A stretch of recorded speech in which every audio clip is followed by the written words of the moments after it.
Continuamos hoy con nuestra serie expositiva del libro de Éxodo bajo el lema Dios soberano, redentor y juez.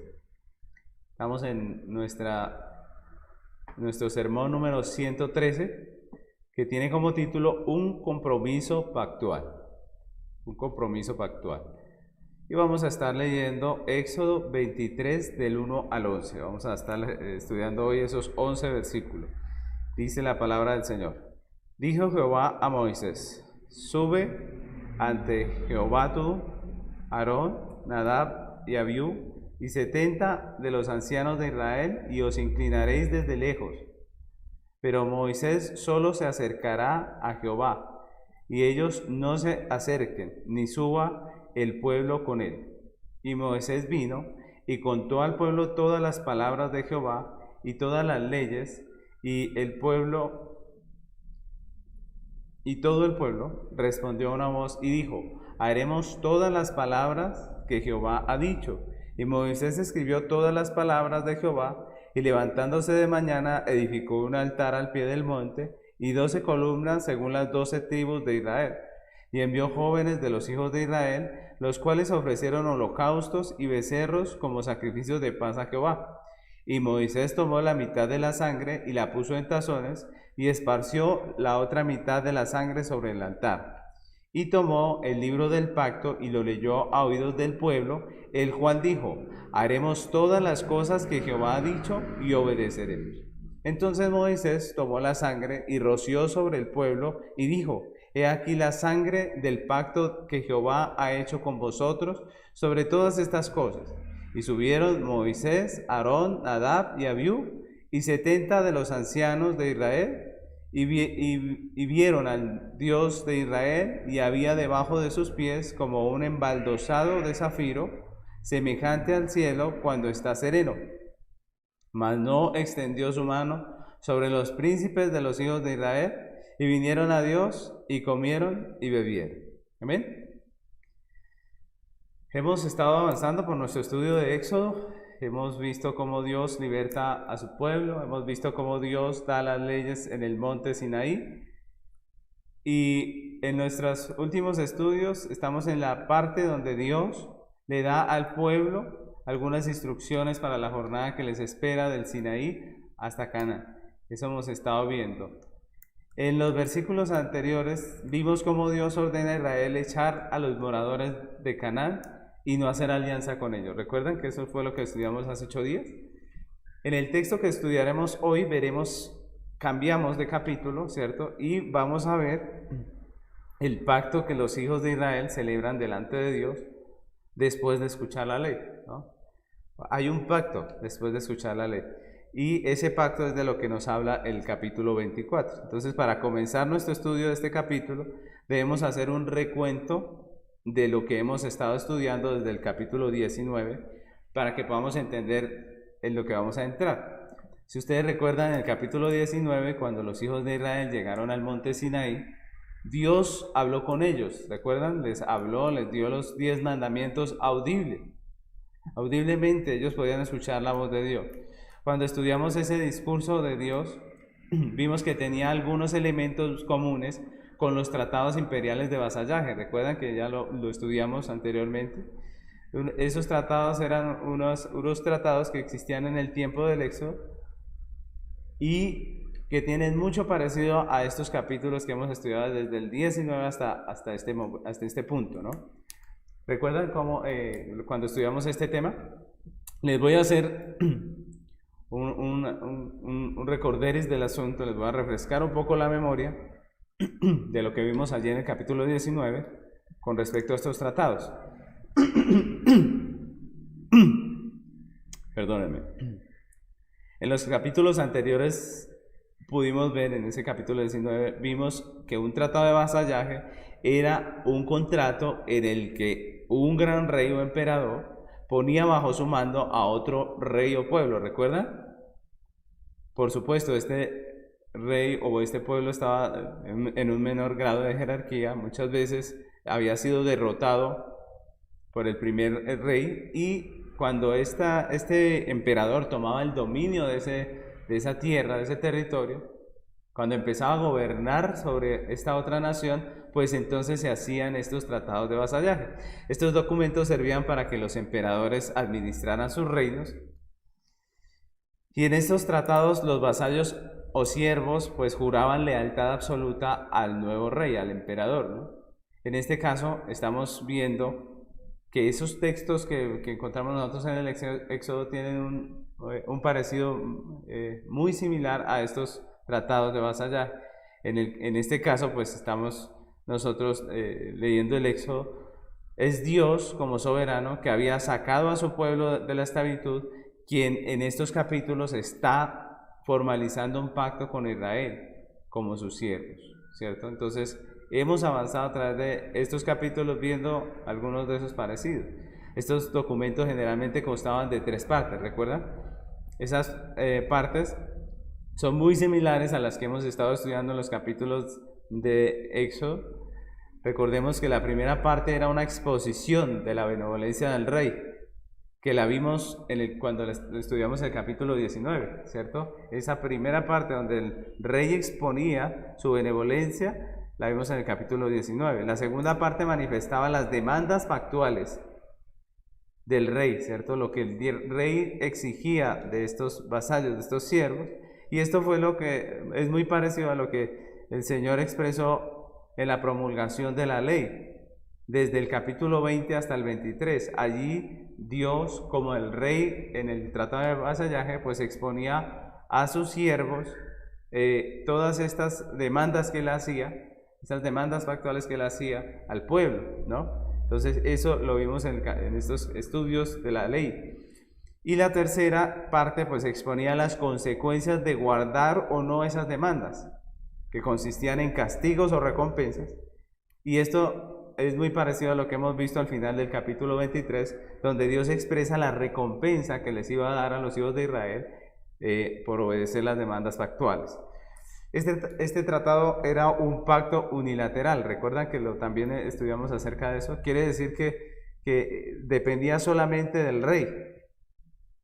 Había en 2 partes involucradas, ¿cierto? Pero la dependencia del pacto era solamente del rey, quien establecía ese pacto completamente suyo y también del que dependía, ¿no? Este pacto se formalizaba legalmente con un compromiso público, todos estos tratados de vasallaje, en donde los vasallos se comprometían a obedecer al rey y finalizaba con una comida pública. Esta era la norma en ese tiempo, así eran estos tratados de vasallaje. Este compromiso pactual es el que nosotros encontramos aquí en el capítulo 24. Ya vimos esas 3 partes, nos falta esta parte del compromiso del pacto, ¿no? De la ceremonia en donde se hace ese pacto. Y esto es lo que nosotros encontramos en el capítulo 24. En este estudio que vamos a hacer hoy, vamos a ver 4 características de ese compromiso de los hijos de Israel delante del Dios Todopoderoso. 4 características del compromiso que los hijos de Israel hacían delante del Dios Todopoderoso en esa ceremonia. Y esto nos recuerda obviamente a nosotros como iglesia el compromiso que nosotros hacemos como creyentes cuando venimos al Señor, cuando Dios nos injerta en su reino y hacemos parte del pueblo del pacto. Nosotros también hacemos un compromiso, tenemos un compromiso delante de Dios. Así que vamos a analizar esas 4 características del compromiso del pueblo de Dios delante de su Dios, ¿no? De su Señor. Entonces, la primera característica que encontramos en esto que estamos leyendo es que ese compromiso era personal. Y vamos a estar leyendo el versículo 1 hasta el 3.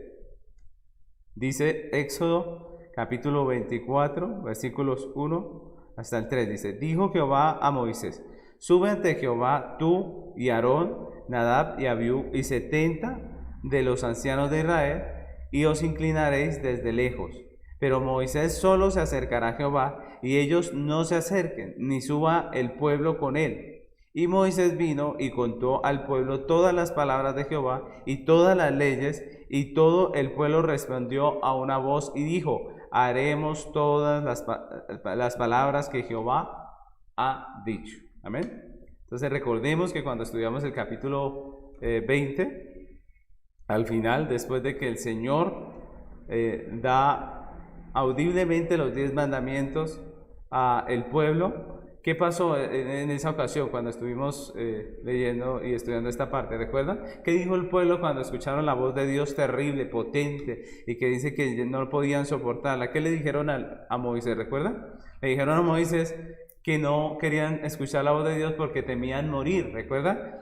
Y le dijeron a Moisés, habla tú a Dios, ¿cierto? Y comunícanos lo que Él diga, su voluntad. Y así fue como desde ese punto, desde la parte final del capítulo 20, ya no habló más Dios con el pueblo, sino que Moisés, dice la Biblia, se acerca a la oscuridad en la que estaba Dios y él habló todas las palabras que hemos estudiado hasta este versículo, desde el versículo 20, la parte final, hasta estos versículos que estamos leyendo. Todo esto lo habló el Señor, fue con Moisés, ¿cierto? Es decir, el pueblo no había escuchado esta parte que nosotros estamos estudiando desde finales del capítulo 20 hasta el capítulo que estamos estudiando hoy. Aquí Dios manda a Moisés prácticamente, en este versículo que estamos estudiando hoy, a preparar la ceremonia de compromiso de los hijos de Israel, y para esto, en los versículos 1 y 2, Él escoge unos representantes. ¿Sí recuerdan los representantes cuáles eran? Esos representantes del pueblo que podían subir hasta cierto punto a hacer esta ceremonia delante de Dios. Y esos representantes fueron Aarón, sus hijos, Nadab y Abiú, ¿cierto? Y los 70 ancianos de Israel. En el versículo 3, Moisés vuelve de hablar con Dios, ¿cierto? Porque él estaba en la oscuridad hablando con Dios, dice la Biblia. Pero él vuelve de hablar con Dios y enseña o comunica al pueblo todas las leyes adicionales que Dios le dio, es decir, todo lo que hemos estado estudiando desde la parte final del capítulo 20 hasta el capítulo 23. Todo eso se lo comunica Moisés al pueblo, él les transmite ese mensaje. Toda la ley del pacto, es decir, todas las leyes sobre los esclavos, sobre los actos de violencia, las leyes sobre la restitución, las leyes sobre las fiestas anuales, las advertencias y mandamientos en contra de la idolatría cananea, todo eso Moisés se lo comunica al pueblo. Es lo que vemos ahí en estos versículos que estamos estudiando hoy. Y todas esas leyes las comunicó Moisés al pueblo, se las expresó, y lo próximo que nos muestra este texto es que los hijos de Israel responden de manera personal y espontánea ante todas estas leyes que están escuchando de Moisés. Ante todos estos requerimientos, ellos le responden. ¿Qué respondió el pueblo de Israel? Pues ellos dijeron, haremos todas las palabras que Jehová ha dicho. Y lo que es interesante en esta respuesta es el hecho de que Israel haya contestado sin necesidad de que Moisés les formulara una pregunta. Es decir, Moisés estaba leyendo lo que Dios estaba diciendo y él termina de leer, no había hecho ninguna pregunta, no les estaba cuestionando si iban o no iban a guardar la ley, sino que simplemente al escuchar la ley el pueblo responde y dice, vamos a hacer todo lo que Jehová ha dicho. Pero hasta aquí no se les estaba haciendo ninguna pregunta formal en medio del compromiso pactual, como la que veremos más adelante. No se les estaba exigiendo que respondieran nada, sino que ellos al oír de una manera personal, libre, dijeron, vamos a obedecer. Y esto es porque la exposición de la ley siempre demanda una respuesta, mis hermanos, siempre.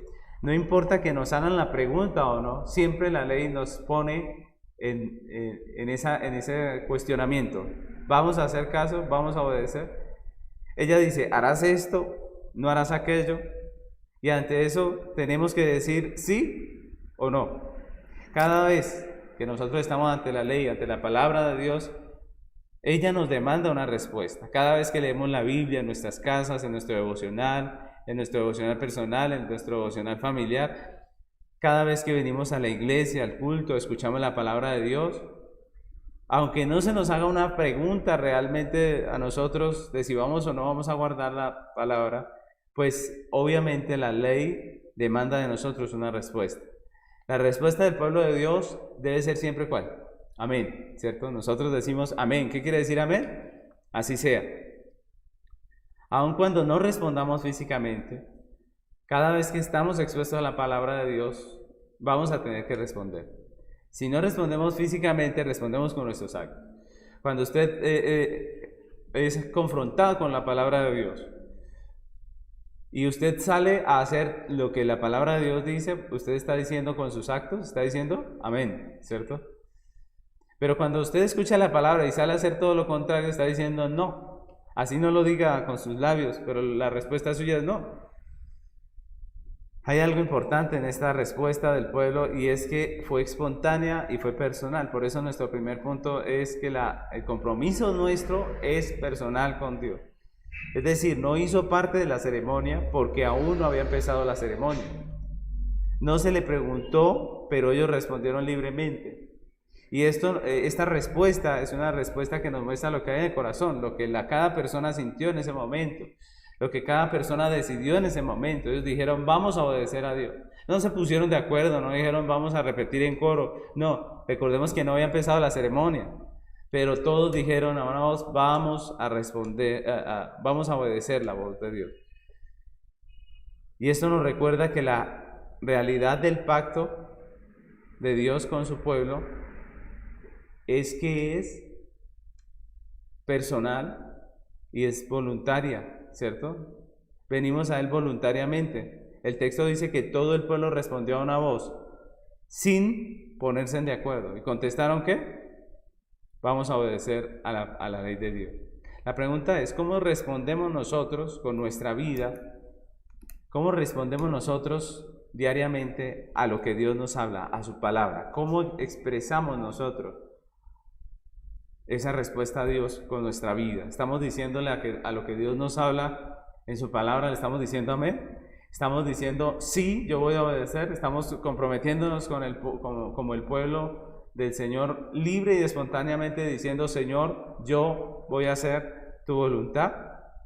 Nosotros como creyentes hemos aceptado personal y libremente la ley de Dios, su palabra, como la norma de fe y conducta para nosotros, para nuestra vida, para nuestra familia. Nosotros hemos aceptado, reconocido que esa palabra es esa norma de fe y conducta para nosotros. Esa es la vida de un creyente. Nosotros espontáneamente, sin que nos estén acosando o amenazando o comprometiendo, nosotros libremente decimos, Señor, quiero hacer tu voluntad. La pregunta es, cuando salimos de aquí, en nuestra vida diaria, en nuestras acciones personales, ¿honramos aquello a lo que aquí le decimos amén? Porque aquí decimos amén. Pero cuando salimos de aquí, honramos eso que hemos dicho aquí y eso que hemos dicho personalmente, hemos respondido personalmente. Esa es la pregunta que nosotros nos debemos hacer hoy con este primer punto. Porque el compromiso de Dios el compromiso que hacemos delante de Dios como creyentes es personal, es voluntario, es espontáneo, ¿cierto? Hasta aquí no había empezado la ceremonia, pero el pueblo de Dios ya estaba diciendo, nosotros vamos a comprometer. Y esto es hermoso. Ahora, pasemos a nuestra segunda característica del compromiso que el pueblo de Dios hace con el Señor. ¿Cuál es? Es que la segunda característica es que ese compromiso es formal, ¿cierto? Ese compromiso es formal. Entonces, el primer punto dijimos personal. Quiere decir, cada uno de nosotros voluntariamente dice delante del Señor, sí, yo quiero, ¿cierto? Ahora, cuando hablamos de que es voluntario y que es personal, no estamos diciendo que eso nace simplemente en nosotros. Recordemos que nosotros sabemos que es Dios el que pone en nosotros el querer como el hacer. Pero lo que quiere decir es que nadie nos obliga, ¿cierto? Pero el segundo punto nos dice que este compromiso también tiene un carácter formal.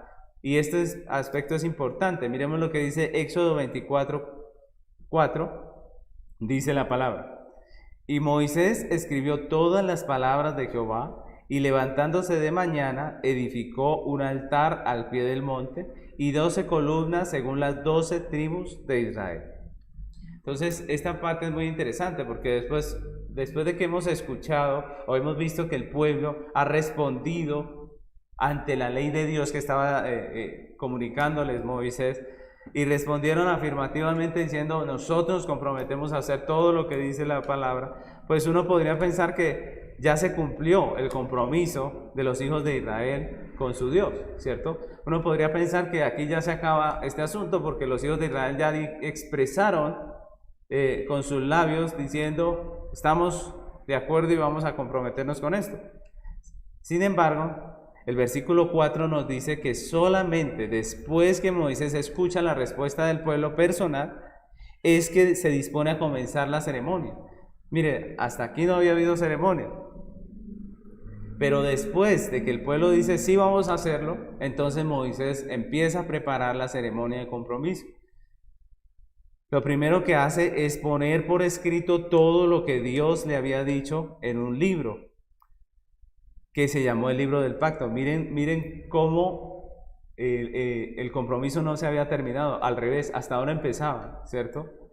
Faltaba una parte formal, una parte legal, y eso es lo que está haciendo Moisés, está preparando todo para esa ceremonia legal. Lo primero que hace es escribir esas palabras de Dios en un libro. Ese libro haría las veces del documento legal con las estipulaciones del pacto que el rey, en este caso Dios, hacía a sus siervos, y las consecuencias de obedecer o no dichas estipulaciones. Ese era el libro del pacto, ahí estaba y iba a ser el documento para esta ceremonia.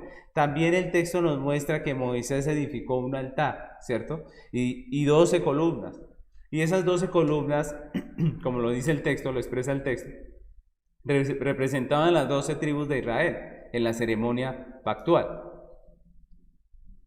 Y nosotros vemos aquí que la respuesta personal de los hijos de Israel no fue suficiente, ¿cierto? No fue suficiente. Debía haber una ceremonia formal de pacto donde quedara testimonio del compromiso que se hacía. Debía haber una ceremonia. Y esto es muy importante, mis hermanos, porque esta parte a veces se menosprecia. Pero aquí en este texto vemos que Dios hace una ceremonia completa, una ceremonia que incluye una representación del pueblo, que incluye un libro que va a ser testimonio de lo que Dios ha dicho, tanto de sus estipulaciones como de las bendiciones y maldiciones del pacto. Es decir, lo que vemos aquí es que Dios está haciendo de esto un acto formal. Alguno podría preguntar, ¿para qué tanto protocolo, no? Hoy en día muchas personas quieren librarse del protocolo. ¿Por qué no algo menos formal?, preguntaría alguno, ¿cierto? ¿Por qué no fue suficiente con el compromiso que hizo el pueblo allí delante de Moisés? La respuesta es que el pacto estaba siendo hecho ¿con quién? Con Dios, ¿cierto? El pacto estaba siendo hecho con Dios. Muchas personas quieren ver a Dios como el amigo o como el confidente. Hoy en día se usan muchas palabras hacia Dios que no expresan lo que realmente es Él, ¿no? Algunos dicen incluso que Dios es el superhéroe. Y todas estas nociones humanistas terminan perdiendo de vista el asunto real de quién es Dios. La gente termina olvidándose que Dios es el Dios verdadero, el único Dios verdadero, que es el juez de toda la tierra, que es el soberano de toda la creación. Y entonces empezamos a pensar en Dios en términos que no son los verdaderos, los que la Biblia nos enseña. Pero la Biblia nos recuerda que Él es el soberano, Él es el juez, Él es el Señor. Y eso implica que todo lo que Él hace, lo hace dentro del marco de la justicia. Todo lo que Dios hace, lo hace dentro del marco de la justicia. Todo lo que Él manda, como Él es Dios, no es simplemente nuestro amigo, sino que Él es Dios, el soberano, el rey, el juez, pues todo lo que Él manda legalmente es un decreto o una ley. Por tanto, el pacto que Él hace es un pacto legal. El pacto que Él hace es un pacto legal. Por eso vemos repetidas veces en las Escrituras este aspecto legal en todo lo que Dios habla, en la relación que Él tiene para con el hombre. Siempre vemos ese aspecto legal porque no estamos hablando de cualquiera, sino del Dios único y verdadero, del dueño del mundo, del dueño del universo, del Señor de la creación, del juez absoluto de toda la humanidad. Y por eso es que nosotros vemos este aspecto legal. Ahora yo quisiera recordarles que esto sigue siendo verdad hoy en día para nosotros. Todavía es verdad que Dios es el juez, el Señor, el Rey. Todavía está el libro del pacto entre nosotros. Es ese que usted tiene en su mano. Es la Biblia, ¿cierto? Ese libro todavía está entre nosotros. Sus palabras todavía son vinculantes para la iglesia de hoy. Todavía sus palabras exigen una respuesta por parte de los oyentes. Y Jesús decía cuando estaba aquí en la tierra que nosotros seremos juzgados por la palabra que escuchamos, ¿cierto? Decía, decía que el hombre es juzgado por la palabra que escucha, es decir, estamos expuestos ante una palabra que es ley. Esa palabra que nosotros tenemos allí es un testimonio, es una ley, que al igual que el libro del pacto, porque el libro del pacto hace parte de la Biblia, al igual que ese libro que Moisés estaba allí poniendo, es un testimonio a favor o en contra. Dice, el que cree ha sido salvado, pero el que no cree ya ha sido condenado. Ahí está el libro del pacto, ese es el testimonio. Todas sus palabras exigen hoy una respuesta para los oyentes. Todavía hoy no basta con simplemente decir unas palabras expresando un deseo personal. Sí, yo quisiera, yo quiero. No.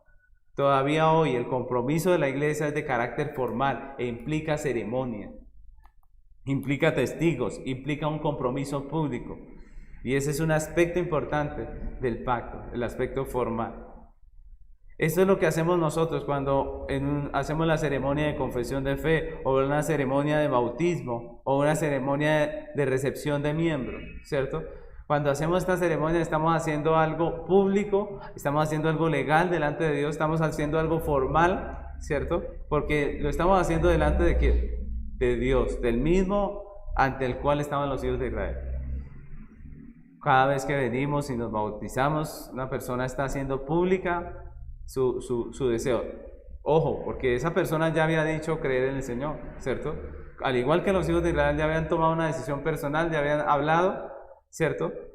Ya habían expresado su deseo, pero había que hacer una ceremonia. Cuando se reciben miembros en una congregación, dicen, pastor, yo quiero pertenecer a su iglesia. Sí, pero hay que hacer una ceremonia, es necesario hacerlo formalmente, porque es delante de ¿quién? De Dios. Los hombres en su pecado tienen una aversión por la autoridad, por el compromiso, por la formalidad. Sobre todo en esta época las personas no se quieren comprometer con nada. Pero eso es contrario a lo que la Biblia enseña. Ese rechazo al compromiso no está bien delante de Dios. Nosotros debemos ser personas de compromiso. Dios exige un compromiso formal de aquellos que creen. Y eso es importante. Dios exige un compromiso formal de aquellos que creen. Dios exige un compromiso formal de aquellas personas que dicen creer. Mateo capítulo 28, versículo 18 al 19, miren lo que dice. Dice, y Jesús se acercó y les habló diciendo, toda potestad me es dada en el cielo y en la tierra. Por tanto, id y haced discípulos a todas las naciones, bautizándolos en el nombre del Padre, del Hijo y del Espíritu Santo, y enseñándoles que guarden todas las cosas que os he mandado, y he aquí yo estoy con vosotros todos los días hasta el fin del mundo. Amén. Miren ese texto nos recuerda cómo es el llamado de Dios. Dice, vayan y hagan discípulos. ¿Cómo se hacen discípulos? Dice, bautizándolo, ¿cierto? No basta con que el discípulo diga, sí, yo quiero seguir al Señor. No, dice, si quieres seguir al Señor hay que bautizar, ¿cierto? Bautícelos en el nombre del Padre, el Hijo y del Espíritu Santo. Y luego dice, y enséñenles que guarden todas las cosas. Compromiso, ¿cierto? Compromiso. Enséñenles que guarden la ley, la palabra. Vayan y hagan discípulos y bautícenlos. Hagan una ceremonia formal. Enséñenles que guarden. Hay un compromiso, mis hermanos. Muchas iglesias han querido, supuestamente, con el deseo de alcanzar más personas, han querido quitar esa parte del compromiso que exige la Biblia. Pero eso no está bien, mis hermanos. Hoy en día las personas no tienen ni que ser miembros de una iglesia. Hoy en día las personas no tienen ni que hacer ningún compromiso en absoluto. Incluso la iglesia, una de las iglesias más grandes de Estados Unidos, ni siquiera bautiza, ¿cierto? No exige ni siquiera el bautismo. Es decir, ¿qué está diciendo esta iglesia? Que ya no es necesario bautizarse como dice el Señor Jesucristo en sus evangelios. Es decir, eso es quitarle a la Biblia, eso es quitarle una parte de lo que Dios ha revelado. Y eso es pecado, eso está mal. Somos formalmente añadidos a la iglesia local a través del bautismo. Tenemos oficialmente un pastor, una membresía, hacemos oficialmente parte de una iglesia y eso es importante. Mis hermanos, nosotros no podemos andar de aquí para allá entrando a la iglesia que querramos, escuchando al pastor que se nos ocurra cada domingo. No, la Biblia nos exige un orden, nos llama a un orden, ¿cierto? Nos pide o nos demanda que nosotros seamos fieles.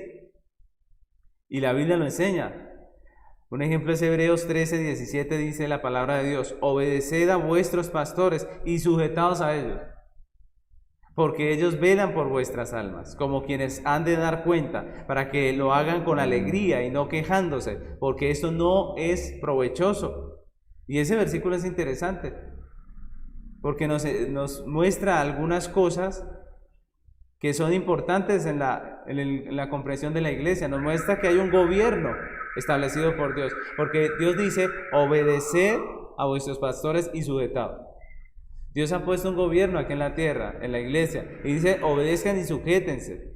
Siempre que la Biblia nos dice obedezcan, habla de gobierno, del gobierno que Dios ha establecido. Por eso la Biblia nos habla de obedecer a nuestros padres en la familia, es la autoridad que Dios ha puesto en la familia, a las autoridades civiles en el Estado y a los pastores en la iglesia. Pero también nos habla de orden, este versículo nos habla de orden, porque dice: sujetaos a vuestros pastores. Y luego dice que como quienes han de dar cuenta. Es decir, no es a todos los pastores que nosotros nos sujetamos, ¿o sí? Nosotros no nos sujetamos a todos los pastores en el sentido de que Dios nos ha dado un pastor.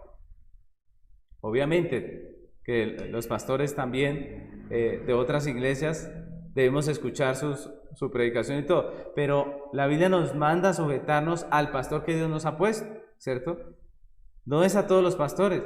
Así como Dios dio padres a los hijos soberanamente y reyes a las naciones soberanamente, y les dice: obedézcanlos, así también Dios da pastores según su voluntad y dice: obedézcanlos, ¿cierto? Cada quien tiene su pastor. Todo creyente debe pertenecer a una iglesia local. Todo creyente debe pertenecer a una iglesia local y ser discipulado, aconsejado y enseñado por un pastor, por uno que ha puesto Dios.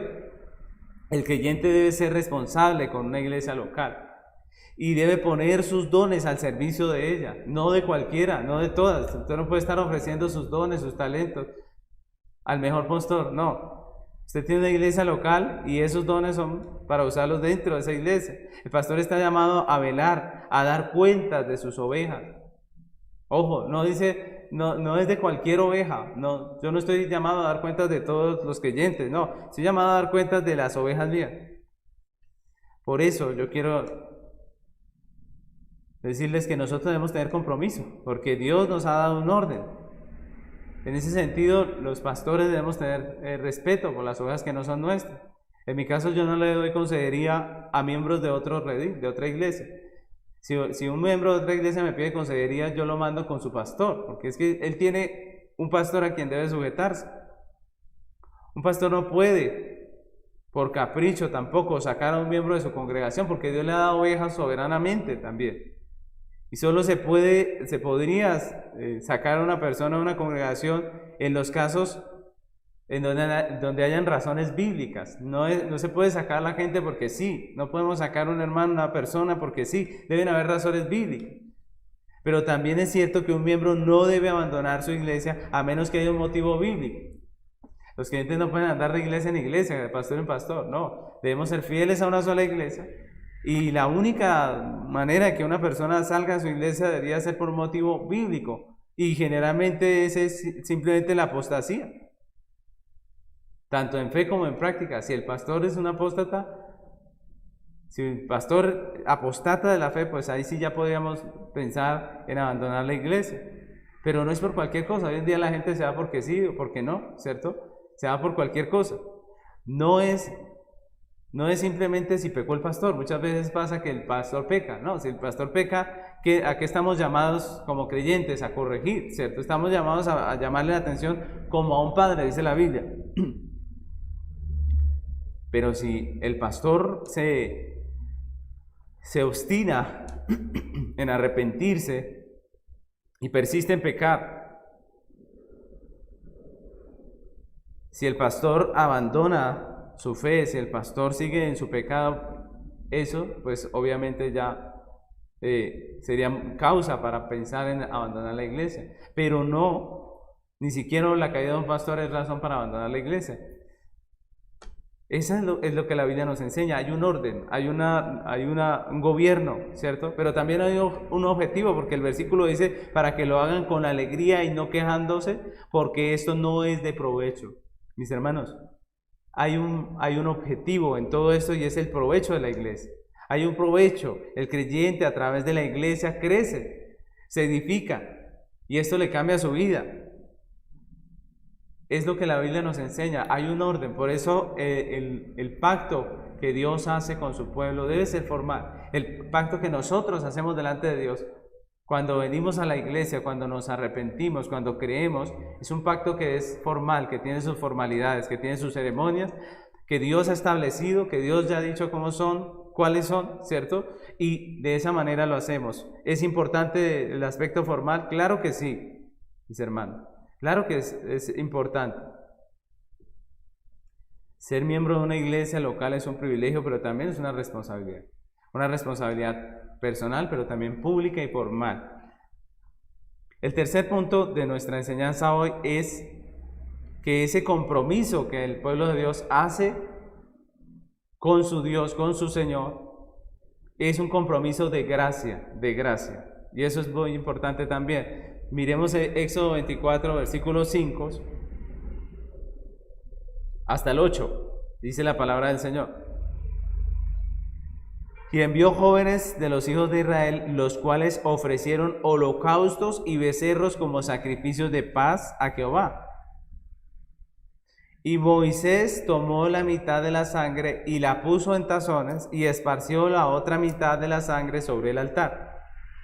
Y tomó el libro del pacto y lo leyó a oídos del pueblo, el cual dijo: haremos todas las cosas que Jehová ha dicho y obedeceremos.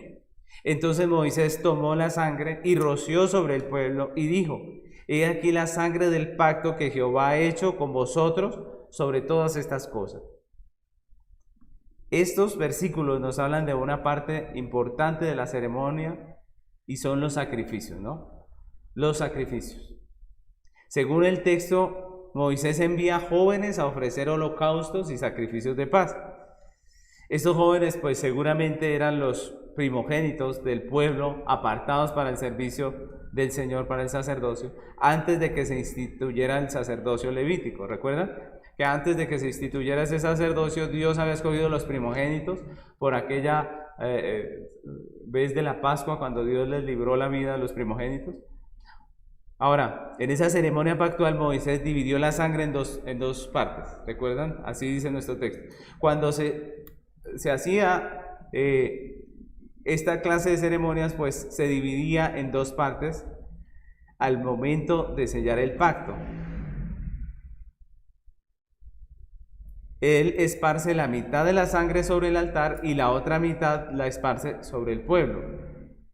¿Esto para qué? Esto era símbolo de la unión entre Jehová y los hijos de Israel por medio del pacto. Recordemos que estamos en una ceremonia de pacto. La sangre rociada sobre el pueblo también simbolizaba la purificación y el perdón provistos por el Señor. Así que hay dos cosas que simbolizaban estos sacrificios. Esta sangre esparcida. La una era la unión que había, que se formaba, que se hacía entre Dios y el pueblo de Israel por medio de este pacto. Y la otra también era que esta sangre nos habla de la purificación y el perdón provistos por Dios. De la forma en que Dios cubriría nuestros pecados, es lo que dice el texto. Y lo más importante, mis hermanos, que eso es sobre lo que descansa el pacto que ellos estaban haciendo. Es decir, ellos no estaban descansando, el pacto no estaba descansando simplemente sobre la obediencia del pueblo, sino sobre este acto de gracia. Recordemos que los sacrificios nos hablan de la gracia del Señor, que cubre el pecado del hombre, que limpia el pecado, que purifica. Y Hebreos nos recuerda esta realidad, ¿no? Hebreos 9:18, cuando el Señor aquí en Hebreos habla de esta ceremonia específicamente, el Señor nos habla en Hebreos de que esta ceremonia también simbolizaba purificación y perdón provistos por Dios, de que esta sangre rociada también nos habla de ese perdón y de la misericordia, la gracia del Señor. Dice Hebreos 9:18, y vamos a leer hasta el 22, dice la palabra: de donde ni aún en el primer pacto fue instituido sin sangre, porque habiendo anunciado Moisés todos los mandamientos de la ley a todo el pueblo, tomó la sangre de los becerros y de los machos cabríos con agua lana escarlata e hisopo, y roció el mismo libro y también a todo el pueblo, diciendo: esta es la sangre del pacto que Dios os ha mandado. Y además de esto, roció también con sangre el tabernáculo y todos los vasos del ministerio. Y casi todo es purificado, escuchen esa palabra, es purificado según la ley con sangre, y sin derramamiento de sangre no hay remisión. Entonces veamos que ese pacto que estamos viendo aquí, que nosotros le llamamos el pacto de la ley, también es un pacto de gracia. Hoy en día muchos cristianos piensan que la ley era para el Antiguo Testamento y la gracia es para el Nuevo. Ese es un concepto errado, eso está totalmente en contra de lo que nosotros hemos estudiado, porque nosotros hemos visto que tanto la gracia abunda en el Antiguo Testamento como la ley en el Nuevo. Este texto nos muestra que el pacto de la ley es también un pacto de gracia, porque aquí interviene el sacrificio, porque el pacto que estaba haciendo Moisés no dependía de la obediencia del pueblo de Israel, sino que dependía de Dios. Dios estaba derramando allí, en este punto, en este texto, vemos que Dios estaba permitiendo el derramamiento de la sangre de este animal delante de él como un holocausto. Vemos que él está haciendo remisión de los pecados y está limpiando al pueblo. El libro de Hebreos habla de estas ceremonias con todos los elementos que en ellas hay, y también del sacerdocio levítico con todos sus elementos y figuras, con el tabernáculo y todo, como el cumplimiento de ese pacto de Dios, como figuras de las cosas celestiales que nos recuerdan que el cumplimiento de esas cosas es Cristo. Es decir, Cristo fue el cumplimiento de todas estas ceremonias, de todos estos sacrificios, todas estas cosas que se hicieron aquí en el Antiguo Testamento durante esta ceremonia eran figuras, dice el libro de Hebreos, de las cosas celestiales. Nos hablan de la remisión, de la limpieza que el Señor hace de nosotros con la sangre preciosa de Cristo. Hebreos 9:23 dice: fue pues necesario que las figuras de las cosas celestiales fuesen purificadas así. Ojo, estamos hablando de purificar las cosas terrenales que eran figuras de las cosas celestiales. Y por eso Hebreos dice: fue necesario que las figuras de las cosas celestiales, o sea, las cosas terrenales, lo que estaba haciendo Moisés allí, fuesen purificadas así, pero las cosas celestiales mismas con mejores sacrificios que estos, porque no entró Cristo en el santuario hecho de mano, figura del verdadero, sino en el cielo mismo, para presentarse ahora por nosotros ante Dios. ¿En dónde entró Cristo? En el cielo mismo. Y no para ofrecer muchas veces, como entra el sumo sacerdote al lugar santísimo cada año con sangre ajena. Y el texto nos sigue hablando allí que fue con su propia sangre. Lo que nosotros vemos en ese texto de Hebreos es que estas cosas que Moisés estaba haciendo eran figuras de las cosas celestiales que nos muestran la obra perfecta de Cristo. Es la sangre de Cristo la que selló el nuevo pacto con Dios, entre Dios y el pueblo. Es esa sangre preciosa la que nos limpia y hace remisión de nuestros pecados delante de Dios. Cristo es el cumplimiento perfecto de la ley, y es Él y por medio de Él que la iglesia es justificada. Así que nuestro compromiso pactual también está basado en Cristo, en su obra de gracia y no en nuestras obras. Nuestro compromiso delante de Dios también es un compromiso de gracia, porque se basa en la obra redentora de Cristo. Eso es lo que nos da seguridad. Por eso el apóstol Pablo dice: ninguna condenación hay para los que están en Cristo.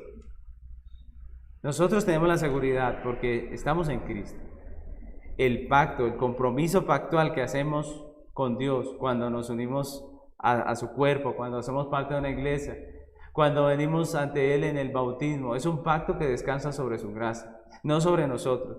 Cuando venimos y nos comprometemos, lo hacemos no porque creemos que seamos capaces y que seamos fuertes y seamos hábiles para cumplir nuestras partes del pacto, no. Lo hacemos confiando en que Cristo ha cumplido, en que Cristo pagó por nosotros, en que Cristo es el perfecto, es aquel que guardó toda la ley. Nuestra fe descansa en nuestro Señor Jesucristo. Nuestro compromiso delante de Dios es un compromiso de gracia. Y el cuarto punto de nuestra enseñanza hoy es que ese compromiso es un compromiso de comunión. Éxodo 24, 9 al 11 dice así: y subieron Moisés y Aarón, Nadab y Abiú, y 70 de los ancianos de Israel, y vieron al Dios de Israel, y había debajo de sus pies como un embaldosado de zafiro semejante al cielo cuando está sereno, mas no extendió su mano sobre los príncipes de los hijos de Israel, y vieron a Dios, y comieron y bebieron. Amén. Esta es la parte final de esta ceremonia. La comida era una parte muy importante en esa ratificación del pacto. Recordemos que Moisés mandó a los jóvenes a realizar holocaustos y sacrificios de paz.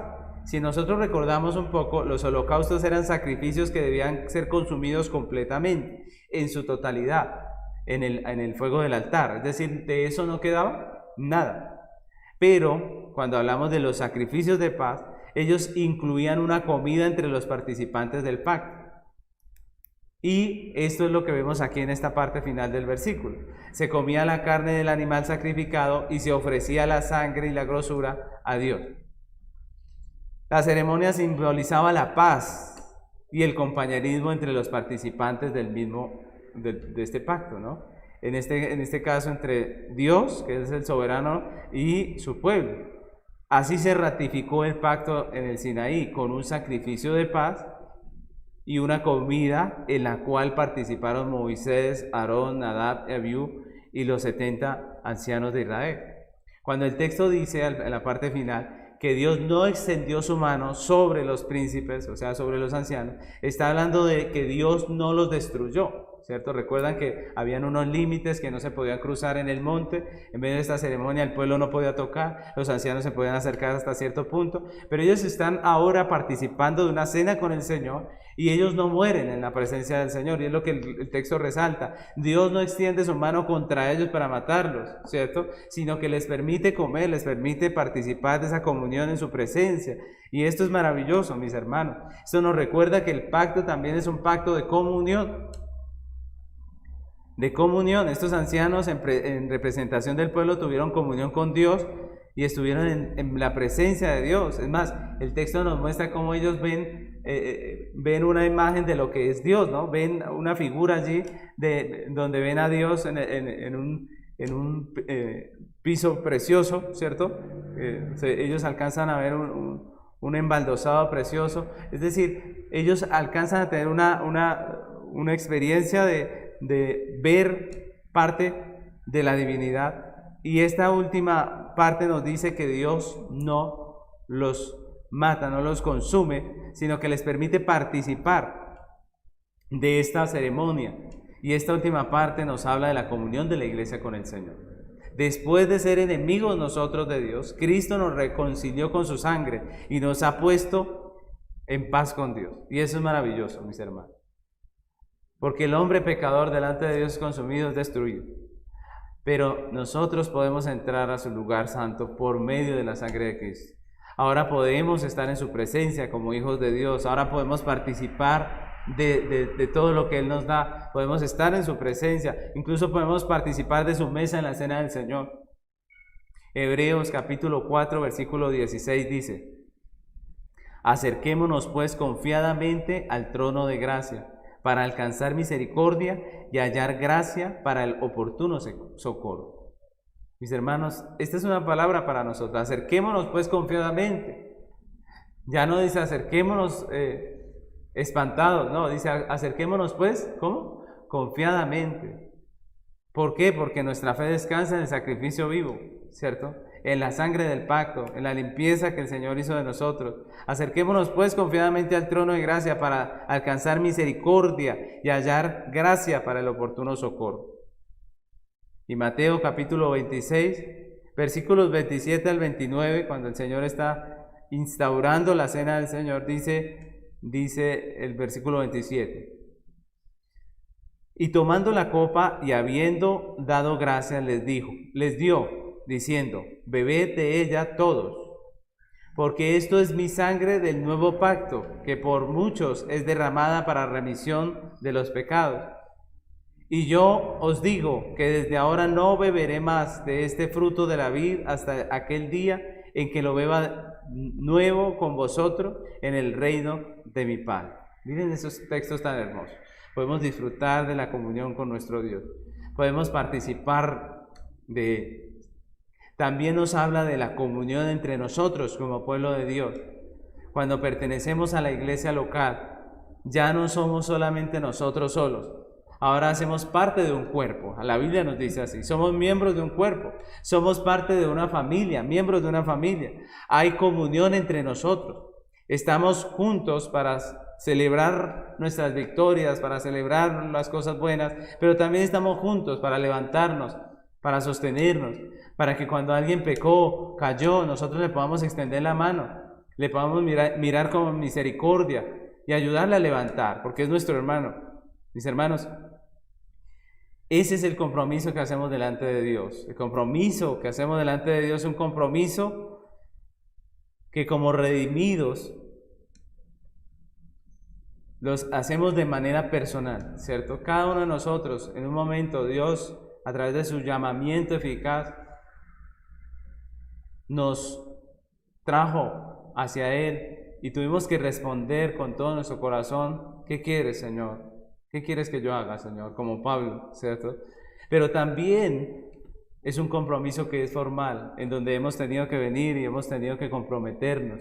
Hemos tenido que comprometernos en una iglesia, hemos tenido que aceptar ser parte de una membresía, aceptar a un pastor como nuestro pastor. Es un aspecto formal que es importante. El bautismo, para los que no se han bautizado, es un aspecto importante de nuestra fe. Tenemos que bautizarnos. La Biblia dice, hagamos discípulos bautizándolos. Hay una parte formal. Nosotros debemos añadirnos a una iglesia, ser parte de la membresía. Esa es nuestra responsabilidad como hijos de Dios. Así que es un pacto que tiene un aspecto formal, pero también es un compromiso basado en la gracia de Dios, en la obra perfecta de nuestro Señor Jesucristo. Nos comprometemos no porque seamos las personas más destacadas del cristianismo, no. Nos comprometemos porque nuestra fe descansa en Cristo, en su obra redentora. Pero también es un compromiso de comunión, para estar con Dios, para tener comunión con Dios, para vivir de la mano de Dios en todo momento, en la presencia de Dios, y también como hermanos en comunión con Dios, ayudándonos, fortaleciéndonos como iglesia, sustentándonos en oración, ayudándonos en nuestras dificultades. Así que, mis hermanos, somos parte de un cuerpo, somos miembros los unos de los otros. Debemos perseverar en la comunión, debemos perseverar en el amor fraternal, en la unidad como iglesia local. Yo les invito a que terminemos este tiempo orando a nuestro Dios, pidiéndole que nos ayude, nos fortalezca, nos sustente, pidiéndole que como iglesia local nos sostenga, pidiéndole que en medio de nuestras dificultades Él nos ayude a permanecer firmes en la fe. Les invito a que oremos al Señor, que nos permita comprometernos, que no nos dé miedo tener un compromiso formal con Él, con su iglesia, con su pueblo. Pidámosle a Dios que nos ayude, que nos bendiga, que bendiga a nuestros hijos, que lo levante como parte de una iglesia fuerte, de una iglesia que cree y que persevera en la fe. Mis hermanos, roguemos al Señor para que nos ayude, nos bendiga. Pidámosle perdón por nuestros pecados, pidámosle que nos limpie por esa sangre preciosa de nuestro Señor y que nos ayude a vivir conforme a ese compromiso que hemos hecho cuando venimos a Él en el bautismo, cuando nos comprometimos como miembros, como parte de una iglesia. Oremos. Amado Señor, gracias te damos por este hermoso tiempo, Señor. Gracias por esta palabra en donde podemos ver el compromiso de los hijos de Israel con su Dios. Señor, gracias porque tú nos has escogido como parte de tu pueblo, de tu iglesia. Gracias porque nos has llamado, Señor, de las tinieblas a tu luz admirable, Señor. Gracias porque cuando éramos enemigos tú nos has reconciliado y hoy nos haces parte de esa iglesia preciosa. Hoy podemos participar de esa comunión contigo. Hoy, como dice el libro de Hebreos, podemos entrar confiadamente al trono de tu gracia para hallar gracia, para hallar misericordia, Señor. Queremos decirte a ti muchas gracias por el don, el privilegio que nos das de ser parte de esta congregación. Queremos decirte gracias por habernos dado una iglesia local, un pastor, unos hermanos, una familia. Gracias por hacernos miembros de tu cuerpo. Señor, bendícenos como iglesia. Ayúdanos. Ayúdanos a que cada uno de los que hacemos parte de esta congregación pueda vivir una vida de compromiso contigo, pero también con la iglesia, Señor. Ayúdanos a hacer nuestra parte, Señor, aquí en esta tierra. Que mientras esperamos la venida gloriosa de nuestro Señor, nosotros hagamos nuestra parte, la parte que tú nos has llamado a hacer. Perdona nuestros pecados, Señor. Perdónanos cuando no hemos querido comprometernos, cuando hemos sido perezosos para tu obra, cuando no hemos querido poner nuestros dones a tu servicio. Limpia nuestro corazón, Señor. Límpialo de todas estas cosas que nos apartan de la fe, que nos apartan del compromiso, de la vida en ti, Señor. Y permítenos vivir para tu gloria, Padre, que mientras estemos en esta tierra, vivamos para el reino de Dios y su justicia. Que mientras estemos aquí en esta tierra, antes de que tú nos llames a tu gloria, podamos servirte con todo nuestro corazón, con nuestra vida, con nuestras finanzas, con nuestros dones que tú nos has dado, con todo lo que tú nos das como dueño. Ayúdanos a administrarlo bien y permítenos ser buenos administradores de esos dones que tú nos has dado, Señor. Muchas gracias por tu amor, tu misericordia. Te adoramos y te bendecimos en el nombre de Cristo Jesús. Amén.